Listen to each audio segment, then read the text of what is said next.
chaîne qui vous édifie.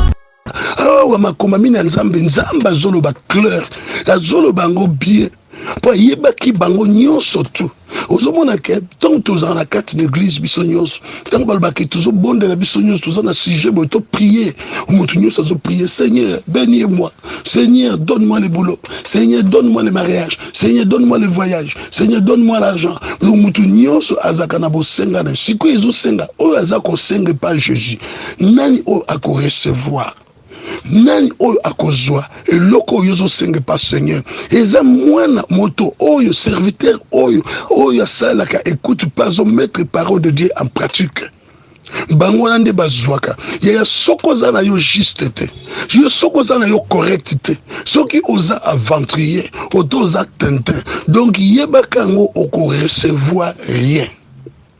Puisque nkolo emugazoloba, pourquoi vous m'appelez Seigneur, Seigneur? Donc il t'a tombé la cage, Seigneur, bénir-moi, Seigneur, je suis Seigneur. Donc nkolo azomona ngo lokola makelele, comme lokola dérangement liboso na ye. Yango moni ke bani ko mona siko ezali ko ambete.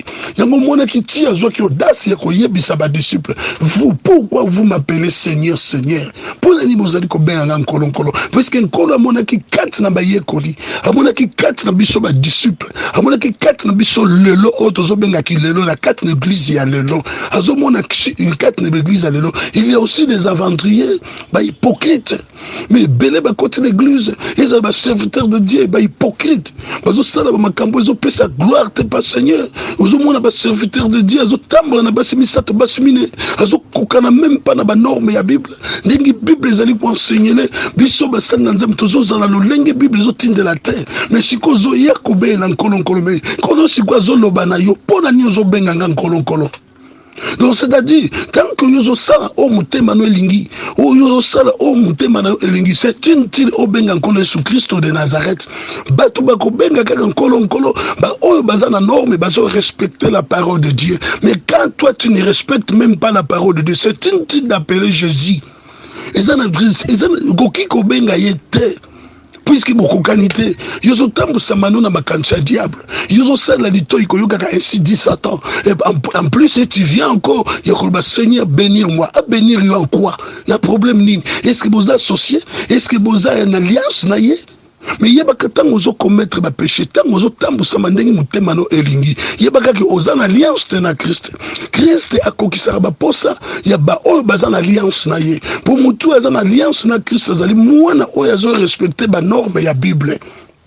Otobengi ba o ba l'ordre de Dieu, ils ont respecté no angote.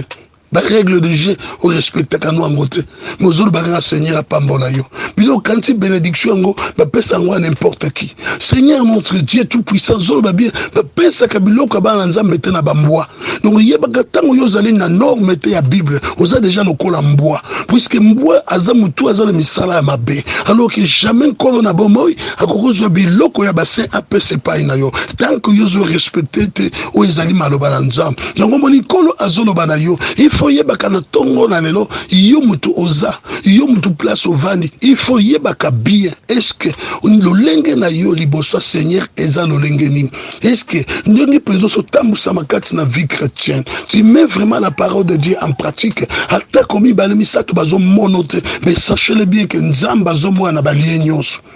Et si comme côté motoko kimela po bombama po no bakena ke kwe oyo na ke ko sala masumu na ke na ngana voyage na mboka boye na ke ko sala masumu atozo tambolo ke par-ci par-là nzamba zomona puisque nzambe tanga zomona na Congo nzambe pas zomona na Londres nzambe zomona pe na Zambie nzambe pas zomona na Canada nzambe zomona partout puisque Bible le dit bien les yeux de l'Éternel sont en tout lieu. Ils ont observé le bien. La chaîne qui vous édifie. HP Media, la chaîne qui vous édifie. Vous êtes et voulez-vous investir à Kinshasa? Voulez-vous réjouir de vos business? L'opportunité à ne pas rater. Toronto City VIP à Maluku. Un des meilleurs endroits pour résider ou implanter votre business. À quelques minutes du fleuve Congo, le fleuve de nos ancêtres, juste en face de la zone économique si spéciale qui est le quartier commercial et industriel de Maluku. Waouh! Non loin du centre de ville Maluku, un quartier en pleine expansion, à quelques mètres du Macadam. Toronto City vous propose un terrain de 20 mètres sur 20 avec des bornes cadastrales. Sur un site accessible, urbanisé, avec espace de jeu, espace vert, magasin, centre médical, marché, etc. Je vous appelle, venez nombrer et acheter. Donc, je voulais juste faire l'appel à nos frères de la diaspora, de partout où vous êtes, en Afrique, en Amérique, à l'Océanie, à l'Europe, en Asie, pour venir acheter les terrains que nous sommes juste en train de morceler. Vous allez bien voir qu'il y a des bornes, il y a même des travaux qui sont juste en train d'effectuer. Donc le terrain est bel et bien assuré. Il y a l'eau non loin de nous, vous allez voir, derrière moi c'est la régie des eaux. De l'autre côté c'est le société Vodacom. Et devant moi c'est juste World Vision. Là où Vision Mondiale sont juste en train aussi à un projet de construire les maisons pour ces travailleurs. Donc voilà, nous sommes ici à Maluku. C'est déjà un endroit habitable. Les quartiers, comme vous allez voir de l'autre côté, c'est déjà habitable. Il y a déjà les gens et c'est non loin parmi les autres cités que vous connaissez déjà. Donc je suis très fier de vous présenter ces produits qui n'est rien d'autre que, oui, nous achetons les voitures, nous achetons tout ce que nous pouvons avoir. Mais avoir une parcelle, c'est vraiment une très bonne chose. Pour tout contact, contactez Willy Mafuta au +1 90 57 30 15 40. Toronto City, waouh, les 4 qui nous réservent l'avenir de demain. Vive le Congo, vive Kinshasa. HP Media, la chaîne qui vous édifie. Shalom peuple de Dieu, shalom Barazambe. Tobeteli nzambe na biso maboko makasi pe milolo pe bakri de joie pour être azamaram. Bien-aimé dans le Seigneur, lelo eza mokolo kitoko lisusu onkolo accordé biso grâce pour être tout quoi comme mériter lisusu journal lelo. Bien-aimé soki ezalaki bolingo nzambe te de tokoki pe kolamuka te. Soki nkolo asali ongolu alamusi yo kati na tongo na lelo seke ezali na mission oyo esengeli yo osala na nzambe oyo aza na bomoi.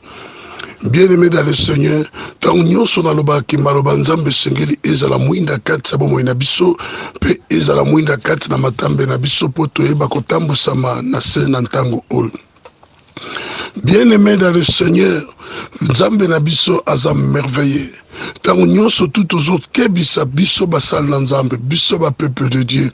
Il faut qu'on soit prudent tant qu'on a kobika na sena moy yebaka pe liboso pe batu bazali kolandela vie na yo yebaka pe batu bazali kotalela lolengo zali kotambusama na sena moy kasi soki okosala berere ba faute yebaka bango ba ko enregistrer pe babana ko yebisa ngo katikati na ba peuple de Dieu atako kei kote ya tozo sakola bango sango malamu yantina ya bokonzi ya likolo ba peuple de Dieu bakoza toujours dans l'isma du cœur bakoyoka yango te po si talisi bango lolenge yo ozotambusama na se na moyo yango nazali koyebisa yo mosala nzambe yo peuple de Dieu esengeli ozala prudent mpona etamboli na yo kati na se na ntango oyo.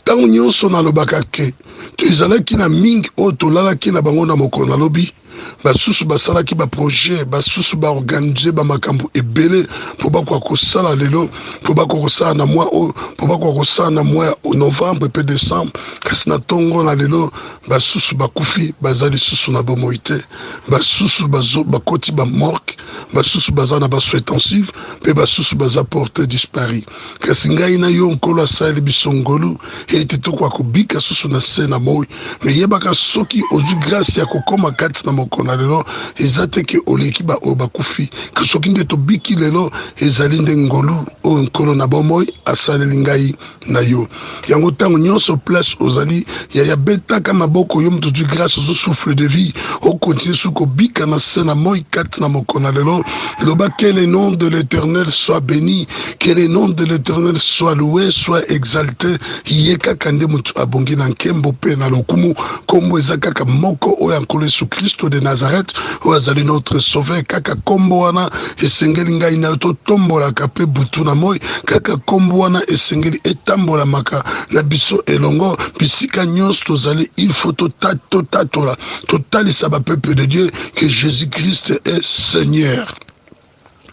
Bien-aimé dans le Seigneur, lelo eza mokolo kitoko nkolo na bomoi apesi ngai na yo, tozotanga yango 4 na makomami na Nzambe na mokanda na biso na Luc chapitre 6 verset 46. Kuna makomami na Nzambe ezoloba na biso boye. Pourquoi m'appelez-vous Seigneur, Seigneur, et ne faites-vous pas ce que je dis? Hawa nkolo azotuna motuna pe azoloba yango liboso ya badisciple, azoba pona ni bozali kobenga ngai nkolo me bozosala o ngai nalobi te. Bien-aimé dans le Seigneur, ce qui totali 4 na makomami o, hawa bazoloba na biso na Matthieu, Marc, Luc, Jean, kuna bazoloba ke Jésus-Christ l'air wana azali nanu en personne, puisque o ezali 4 évangiles, et si quand kolo na biso azaki vraiment ko enseigner ba disciple na ye, azali ko lakisa bango lolenge sengeli batambusa na sena moi, azali ko lakisa bango ke atako na tango moko na kozana bino elongo te, mais boye ba kubongisa etamboli na bino pendaki bokobika na sena moi po mokili ezali monene, me nazape na batu ebele ezosenga ifo bayoka maloba na nga na bomo pe bango pe babongola mitema. Siko batu wana bakobongola mitema na nzela na biso oyo pe toza kozwa encadrement pe enseignement opa pe nkolo Yesu Masia. Bien-aimé dans le Seigneur, tango nkolo Yesu azali ko enseigner, tango azali tango nyonso ko exhorter ba disciple na ye, ayebaki motema ya moko ayebaki lolenge bazalaki po ete nkolo Yesu Christ c'est lui-même Dieu.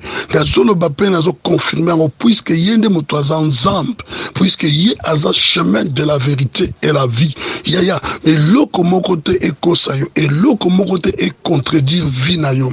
Jésus-Christ est Seigneur, Jésus-Christ est Sauveur. Tango ozo croire na kombo na yo, c'est alors ozozwa vie éternelle. Pour vie éternelle ezali epai na ye, makomami na Nzambe eza ko confirmer biso ke avandi na loboko ya mobali ya Nzambe Tata pe kuna azali ko intercéder pour na biso.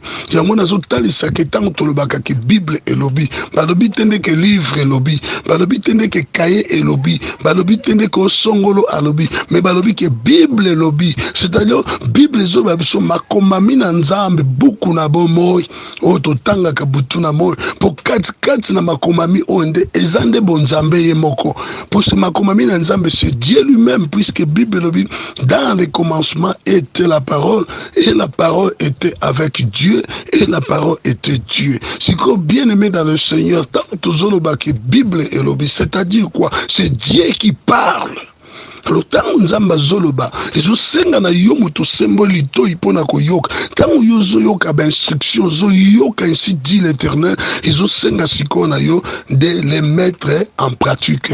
Alors tango yo zo mettre ngo siko en pratique, c'est alors yo okokoma ami de Dieu. Yango na zoloba ke kolo na biso ayebaki moko ayebaki kati na ba disciple ezalaki pe na ba ventrier be tozomona pe l'église ya lelo okomona kati na ensemble bozo sambela, mais il y a aussi les aventuriers ezasusu na ba monke ezasusu na ba obaye bazo sa ba aventure bazo zwa vie chrétienne comme si on dirait ça disilo comme on dit iloko moko boye ezanga ntine ezanga motuya te. Mais nazoyebisa bien-aimé dans le Seigneur, tango nyonso tout tango za chrétien, il faut yebaka ke ozo servir nani, il faut yebaka ke ozo telema liboso nani, il faut yebaka tango ozo parler liboso nani, mais yebaka toza na Nzambe moko oyo aza likolo na nyonso oyo avandi na trône de gloire, c'est Jésus-Christ de Nazareth. Nazoyebisa yo bien-aimé dans le Seigneur, tango mususu yo zo kansa tango yo sambela kondire ba yebi yo te, mais Yesu nkolo na bomoi ayebi nyonso, même eza na mitema na biso, même eza na sena mabele, même eza na kati na zamba, même eza na kati na bale nyonso tu Nzambe ayebi, puisque Bible lobby, balobi te que livre lobby, c'est Bible qui dit, qui parle.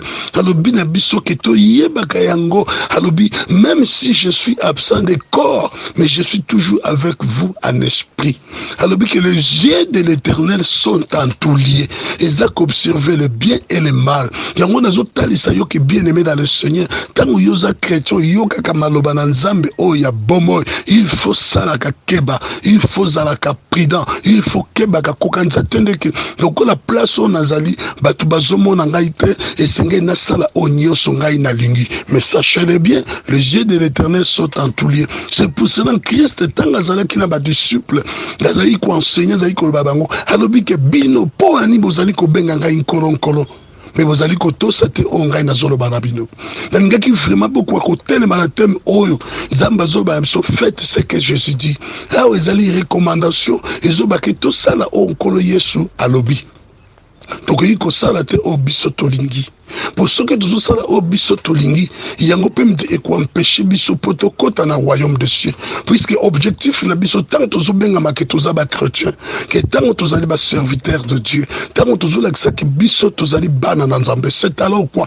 Bana na nzambe, ba serviteur de Dieu, ba ça la ka écoute. Tant ozo ça la écoute, c'est-à-dire quoi? Ozoyoka o ezali ainsi Dieu l'Éternel et tu mets ça en pratique pour tambola ndegi makomami ezali kolobela.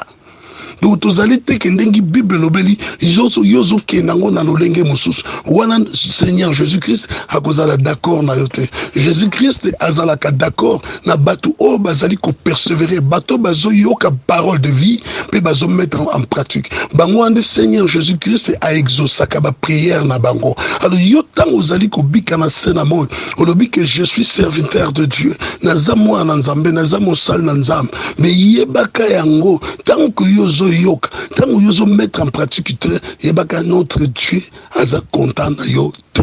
Yango monique tango zoba que vous pourquoi vous m'appelez Seigneur Seigneur et ne faites-vous pas ce que je dis. Yaya awa makomami na nzambe nzamba zolo ba clair azolo bango bien po yebaki bango nyonso tu ozomona ke tant tozana na kati l'église biso nyonso tant balbaki tuzo bonde na biso nyonso tozana sujet bo to prier mutu nyonso zo prier Seigneur bénis-moi, Seigneur donne-moi le boulot, Seigneur donne-moi le mariage, Seigneur donne-moi le voyage, Seigneur donne-moi l'argent. Mutu nyonso azaka na bosenga na siko ezo senga o azako senga pa Jésus nani o ako recevoir nani oyo akozwa eloko oyo ozosenge pa Seigneur eza mwana moto oyo serviteur oyo asalaka écoute pas mettre parole de Dieu en pratique. Bango nande bazwaka ya soko za na yo juste te yo soko za na yo correct te soki oza aventurier oza tintin donc yebaka ngo oko recevoir rien. Puisque nkolo emukazoba pourquoi vous m'appelez Seigneur Seigneur. Donc tango to belela ka Seigneur bénir-moi Seigneur je suis Seigneur. Donc nkolo azomona ngo lokola makelele comme lokola dérangement liboso na ye. Yango moni ke bani ko mona siko ezai ko ambete yango mona ki ti azwa ki audace ya ko yebisa ba disciple vous pourquoi vous m'appelez Seigneur Seigneur pour nani bozali ko benga nkolo parce que nkolo amona ki kati na ba yekoli amona ki kati na biso ba disciple amona ki kati na biso lelo otozo benga ki lelo na kati na église ya lelo azomona ki kati na église ya lelo il y a aussi des aventuriers ba hypocrites mais belé ba côté l'église ils ont ba serviteurs de Dieu ba hypocrites bazo sala ba makambo ezo pesa gloire te pas Seigneur ozomona ba serviteur de Dieu azotambola na basimisato basimine azokokana même pas na ba norme ya Bible ndenge Bible ezali ko enseigner biso basanga nzambe tozozala lolenge Bible ezotindela te mais siko zo yakobe na nkolo mais kono siko azoloba na yo pona ni ozobenga nga nkolo. Donc c'est-à-dire tant que yozo sala o mutema no elingi o yozo sala o mutema no elingi c'est une tile o benga nkolo Yesu Christo de Nazareth batu bako benga kaka nkolo ba o bazana norme bazo respecter la parole de Dieu mais quand toi tu ne respectes même pas la parole de Dieu c'est une tile d'appeler Jésus ezana goki ko benga yete. Puisque beaucoup qualité, yozo tambu samano na makancha diable, yozo sala lito ikoyoka ainsi dit Satan. Et en plus, et tu viens encore, yakolba Seigneur bénir-moi, à bénir yo en quoi? La problème ni. Est-ce que vous associez? Est-ce que vous avez une alliance naïe? mais yebaka ntango ozokommettre bapéché ntango ozotambusama ndenge motema no elingi yebaka ke oza na alliance te na Christ. Christ akokisaka baposa ya baoyo baza na alliance na ye mpo motu aza na alliance na Christ azali mwana oyo azorespecte banorme ya Bible oyo tobengi balorde du jeu yo ozorespecte no yango te. La règle de jeu, on respecte quand nous en côté. Mais aux autres, bah, Seigneur, pas bon là yo. Bilo quand il bénédiction ngo, bah pesa ngo n'importe qui. Seigneur notre Dieu tout puissant, zolo bah bien, bah pesa kabilo kaba nzambe te na bamboa. Donc yé bah tango yo zali na norme te ya Bible, oza déjà le kola mboa. Puisque mboa azamu tout azale misala ya mabe. Alors que jamais kolo na bomoy, akoko zo biloko ya bassin apese pa ina yo. Tant que yo zo respecté te o ezali maloba na nzambe. Yango moni kolo azolo bana yo. Il faut yebaka na tongo na lelo yo mutu oza yo mutu place ovandi il faut yebaka bien est-ce que lolenge na yo liboso Seigneur eza lolenge nini est-ce que ndenge penzo so tambusa makati na vie chrétienne tu mets vraiment la parole de Dieu en pratique ata komi balemi sato bazo monote mais sachez-le bien que nzamba zo mwana balie nyonso. Et si comme mon côté motoko kimela po bombama po lo bakena ke kwe oyo na ke ko sala masumu na ke na ngana voyage na mboka boye na ke ko sala masumu atozo tambolo ke par-ci par-là nzamba zomona puisque nzambe tanga zomona na Congo nzambe pas zomona na Londres nzambe zomona pe na Zambie nzambe pas zomona na Canada nzamba zomona partout puisque Bible le dit bien les yeux de l'Éternel sont en tout liés ils ont observé le bien et le mal. Mais si ko yo ya tangu yo so tambusa malamu malamu te nzamba zomona yo tangu yo so tambusa malamu nzamba zomona yo siko okokimela wapi okobomba ma esika nini. Mais Christ azo parle bien wana zana no vivant azo yebisa ba disciple pour ni bozo benga Seigneur Seigneur puisque yebaki moko na moko même état le to zana kati na l'église même le to va na kati na l'église toujours ça semblant comme que tout ça ba chrétien solo mais yebaka que tout se déguiser kaka on se déguiser na forme comme si on comme chrétien mais nzokande ozana yo animal ya mabe nzokande ozana yo lourd aviseur.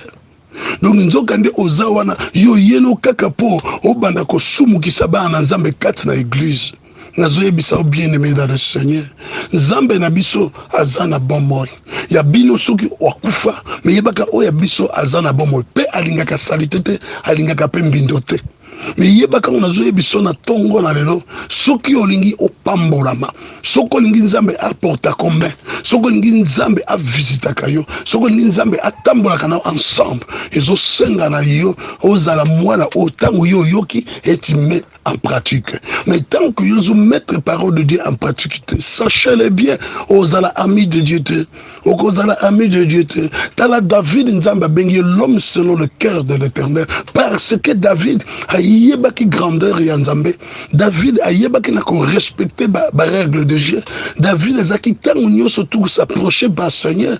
David ezaki tango nyoso ko tombo la kombo ya nzambe. Mais yonga ina yo lelo kati na sena moy, tozali bato moko to sambela soki koki dimanche wande to lakisi ke toza ba chrétien mais ko banda lundi jusqu'à dimanche jusqu'à samedi ozotambu samana na vie païenne et puis tant ozana ba camarade au lieu au lakisa koza chrétien mais yozo lakisa koza païen. Mais bien aimé dans le Seigneur, est-ce que prière oyo okosala est-ce que ekozala exaucé ou non?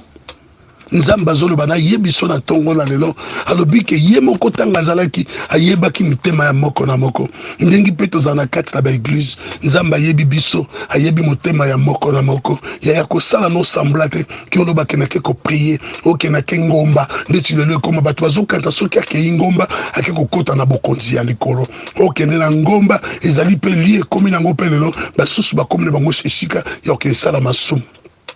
Ngomba est comme on dirait lié à concurrence. Ngomba est comme on dirait lié moko batu ya raconte batu soki ko tonga batu. Batu komi kaka ngomba. Nani ayebisio ke soko ke ngomba okota na bokonza likolo mais entre temps makambo zo sa les opesa gloire te pas Seigneur. Ozoba kenake jingomba. On a sali jeûne et prière. Mais au sali non jeûne et prière, c'est bien. Est-ce que makambozo sali zo pesa gloire par Seigneur? Est-ce que zo yoka mongongo nzambe zo tiama lobani na misala? Ndengi kolo Yesu alobi. Pourquoi ozo benga ngai Seigneur, Seigneur? Et ne faites-vous pas ce que je dis. Donc, la Bible zolba, avant d'appeler Seigneur Jésus-Christ, il faut faire ce que Jésus dit. Dans les moments que tu ne fais pas ce que Jésus dit, c'est inutile d'appeler le nom de Jésus. Donc, il faut vendre nos kimia, puisque vous respectez ma norme à Jésus, mais vous avez toujours qu'au bengaye. Il y a qu'aux kansa que tant aux bengaye, entre tant aux anos soumounère, aux onga kotika ma bête, au linka toujours qu'au benga, Seigneur, Seigneur, Seigneur, Seigneur. Mais Seigneur, en haut, yozo benga, ayebi motema na yo, azomona kindongo zo bengo, ozo sana aventure. Puisque ndongo zo bengi wana, ozana na vie à masumu, ozana na vie à désir de la chair. Mais aucun des Bibles zolba, avant d'appeler Jésus, il faut respecter la règle de Dieu. Il faut zala moto bimi penana kama sumu. Donc ozo sala la kaka Jésus-Christ est seul, pas deux mais seul. Mais bien aimé dans le Seigneur. Et là comme côté est trompé au kat na senamoy. Il y a baga que Jésus est qui présent. Jésus est qui vivant. Jésus est qui disciple. A monaki ba beo bazo sala a monaki ba koko soma kambe belo bazo sala zo pese lo kumute mais bazo benga kaka Jésus. Jésus a dit non, pourquoi vous m'appelez Seigneur, Seigneur et ne faites-vous pas ce que je dis. J'avais un hôtel, ça bien aimé dans le Seigneur. Ce que vous allez moi si otoza mobile ozana moi si nandako oto moi si ozana mobile nandako naloba quelques exemple moko ya moke ngai mobile nazana moi si nandako ozali mwasi na ngai mais nakamati na tikeli yo bilamba na ngai na bisokolela ngo sokolela ngango nakamati pe mbongo ya kolia na tikeli yo na bisalela ngai soit mbika tsela ngango mbisa kokauka na zui 18 ans na ke mosala mais na wuti mosala na ye na poko na ekokuta bilamba osokolite na ekokuta na lobaki sala ngambika yo kamati osalinga matembele ya o monte ke moi si o respecter maloba na ngai te o na lobaki na yo mais sikotanga ekoma na tongo pona bima susu na ke mosala ozuya ko pesa nga ba requête non papa tango ke isoko kuta na ba pièce moko bi mikolo na papa moko bi mikolo osombela ngai eza pena na posa nango ngai pesa ko mobali na kolobani na ba pona nyozo bela ngai Eric mais on a zo banozo to sangote ngana sala kako yo lingi mais soko linga na sombele maputa na sombelo eloko za na ngoposa mais il faut tout ça ko ngana zolo banayo mais dans les moments ko zonga ko tosa makambo na ngai te o ngana zo banozo sala ngote c'est une tulo benga ngai donc ils ont une partie puisque tu ne respectes même pas ce que j'ai dit. Donc avant de m'appeler Eric, pour être au benga même à mon amour, il faut respecter on ngana zolo banayo. Mais dans les moments que tu ne respectes pas ce que je dis, c'est une truc tonto Eric. Mieux vaut-il qu'on à l'aise parce que nous sommes dans respecter. Même Nzambe na biso avant na trône de gloire. Bien aimé dans le Seigneur, il faut y que quand tu ne respectes pas parole de Dieu, aux autres ça a monté. Mais tant que vous avez un colon, akoye biso point de un colon. Mais tu yebi ke alobi ngolo na biso alobi wolo palata ezali yaye nyoso ya mokili ezali yaye aza capable ya comme tombola yo pa commission moto na bozui aza capable ya ko longolo mobona changer yo vie donc Nzambe na biso est capable ya ko changer vie na yo pe batu bakamwe balobi akomi bololenge ni okene Nzambe na biso mta bouleverser ba système. Donc nazo yebiso na tonga lo yaya eloko moko ekosa ote na sena moi oyo eloko moko te kosa na sena moi il faut yeba ngo Jésus-Christ yo zali ko adorer aza vivant aza ya kokufa te puisque moto ya kokufa nde ayebaka eloko susu terre mais oyo azali vivant azo yeba nyonso tezo leka kati na moke siko yo ke ne kokosa Jésus na ni okene ko bomba mesika nini oloba ke ono Seigneur bénir moi mais entre toi uto sali sumu na yo et tu viens encore ya ko pas Seigneur bénir moi ako bénir yo pourquoi besoin la relation nini entre yo na ye mais entre temps yo zano sumuner on nous ko respecter parole de Dieu te siko nzamba ko respecter maloba no comment.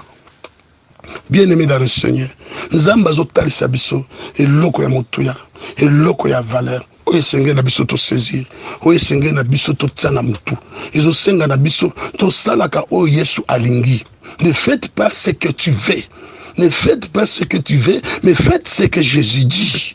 Wana okokoma ami de Dieu. Tala David Nzamba pambola ki Tala David Nzamba commissaire qui est moto a changé pe combo. Alors bien que l'homme selon mon cœur de l'Éternel, si mané Nzamba tanga changer qui est combo. nzambe ayikopesa sous force oyo epermetaka kwesa Goliath. Et pourquoi pas que yo yaya mokoni ni yo po kolingaka nzambe changer kombo soki obanda osala malamu. Nazoyi biso soki okozana écoute ya ko mettre parole de Dieu en pratique, sachez-le bien, nzambe ko changer au kombo. A changer ka David, c'est-à-dire nzambe azotalisaka ke a changer ka biso ba kombo. Mais yebaka soka changer au kombo pesa ka force. Force pesa ki David a kwesa ki Goliath. Mais azotalisa lelo soki nzambe changer au kombo pesa yo force. Yebaka toutes sortes ya esprit. Oye ko bano telema liboso yo obano kweisango au nom de Jésus de Nazareth.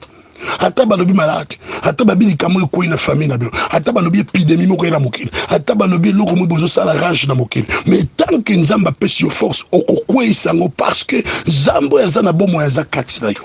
Donc on a talisa yo ke nzamba pesa ba force, pesa ka force et pas David a kwesa ka Goliath. Mais yeba ka pe yo pe, nzamba ko pesa pe force, l'esprit nyo ce côté ma liboso okokwe isango et kokweya puisque nzambe na biso aza vivant. Il y a toutes sortes d'obstacles, toutes sortes d'esprits. Il y a tel maliboso, le courant nzamba kopé so force et bana kokoya. Ya et lo comme pas nzamba zaka impossible zate. So to zomu na bakamingi zo comme impossible quand biso po biso moko to zonga komitika te et pas nzamba nkolo azwa contrôle la vie na biso. Tikete nde ya na zo yebiso na tongo lelo, changer ta vie, changer ta façon de vivre. Ça là lito mettez la parole de Dieu en pratique. Ne faites pas ce que tu veux, mais faites ce que Jésus dit. C'est alors au komona nzamba akokisa oezali ba posa motema na yo. Tikete nde ko yo na message on a tongo lelo, nzamba pambola yo pa kokisa ba posa motema na yo. Ce que couteau la maladie soit guéri au nom de Jésus de Nazareth.